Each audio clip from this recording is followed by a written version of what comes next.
Oui, en effet, Félix Muhl de l'Atelier de l'Ourcq. L'Atelier de l'Ourcq, c'est un atelier d'architecture, d'urbanisme et bientôt de paysage, puisqu'on va intégrer en tant qu'associé un paysagiste très prochainement, qui est composé de 7-8 personnes, donc c'est une relativement petite équipe, et qui travaille essentiellement en milieu rural ou périurbain, au contact de petites collectivités. Les 15 communes que nous avons accompagnées cette année sur la région de Normandie, pour le compte de l'EPF de Normandie justement, oui, ont pour particularité en effet de faire moins de 1500 habitants, mais déjà de jouer un rôle de centralité pour ces habitants et aussi les habitants des alentours. L'objectif était de conforter cette centralité, de l'aménager, de la rendre plus attractive, plus confortable, etc. Ça passait par plein de types d'actions, bien entendu une action sur l'espace public, à la fois sur la réduction de l'impact de la circulation, mais aussi la qualité des espaces publics en général, une action de réhabilitation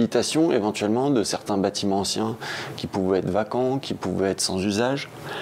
et bien entendu aussi sur un travail de connexion avec la campagne environnante, avec une vraie réflexion sur la manière de conduire le vivant d'une part et d'intégrer l'agriculture comme étant un des composants finalement du projet urbain.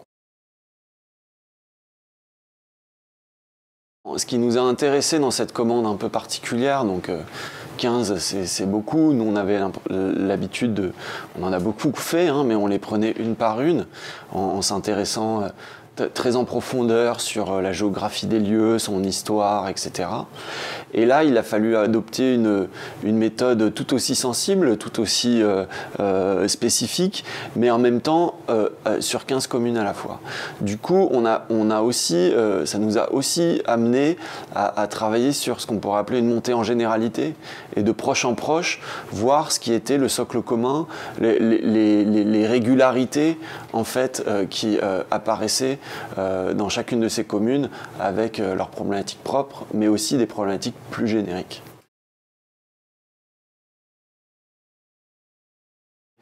Alors c'est vrai que la problématique des îlots anciens, c'est une problématique très très importante dans la mesure où ces îlots anciens n'offrent plus aujourd'hui le confort d'habiter qu'attendent les habitants. C'est aussi pour autant c'est des ensembles urbains qui ont un rôle important à jouer dans l'identité patrimoniale de la commune, dans sa manière de faire village.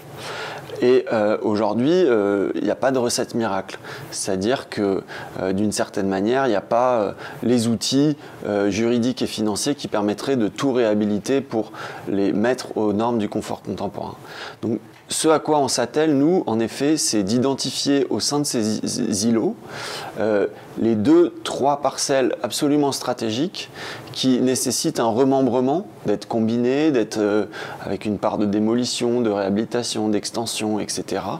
Et qui permettent, en touchant juste les quelques points sensibles, de redonner de la qualité à l'ensemble des habitations de l'îlot. Donc voilà, un des axes de travail qui a été très très important, ça a été en effet d'identifier ces quelques parcelles stratégiques qui permettaient de faire beaucoup avec peu. Alors c'est une très très bonne question, et c'est une question en effet qui est polémique parce que ça déchaîne les passions, quoi, la question du lotissement. Tout le monde a un avis là-dessus d'une certaine manière. Nous déjà on part d'un premier principe, c'est que le lotissement et le lot à bâtir, donc la construction de maisons, le constructeur de maisons individuelles sont des procédures juridiques et financières qui aujourd'hui sont la manière la plus économique de fabriquer du logement,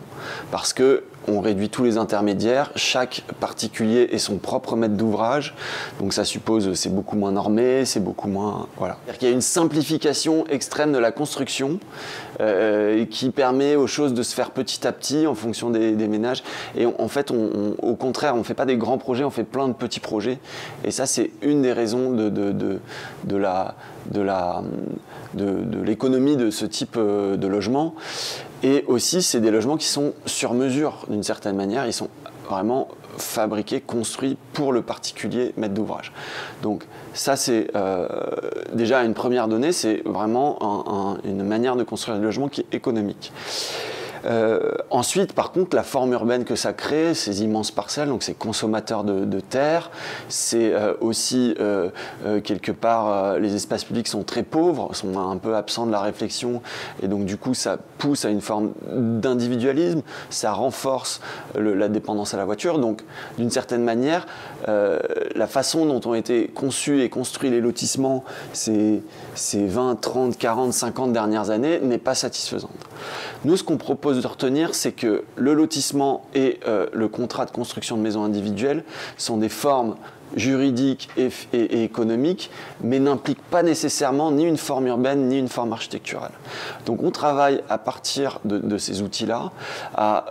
installer un ensemble urbain qui soit plus compact déjà,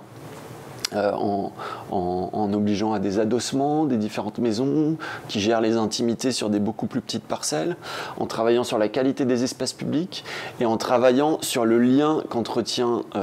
le nouveau quartier d'une certaine manière au centre-bourg, à la fois sur le plan fonctionnel, les traversées, les perspectives, etc., mais aussi sur le plan formel, c'est-à-dire faire en sorte que formellement le quartier dialogue avec le bâti ancien. Ce qui est mon sens très très intéressant, c'est que malgré tout, vu qu'on découpe des parcelles et qu'ensuite on donne un règlement, on ne maîtrise pas 100% l'architecture jusqu'à la poignée de porte. Donc on garde une forme de vibration de la personnalisation de chacun, qui est aussi finalement, à mon sens, que certains architectes détestent, quoi, parce que ça fait désordre, etc. Mais qui moi au contraire me touche, cette petite vibration du pavillonnaire où chaque chose est un peu pareille mais un peu différente, et qui est à mon avis une esthétique qu'on a envie de porter, qu'on ne maîtrise pas mais qu'on a quand même envie de valoriser, qu'on ne méprise pas non plus.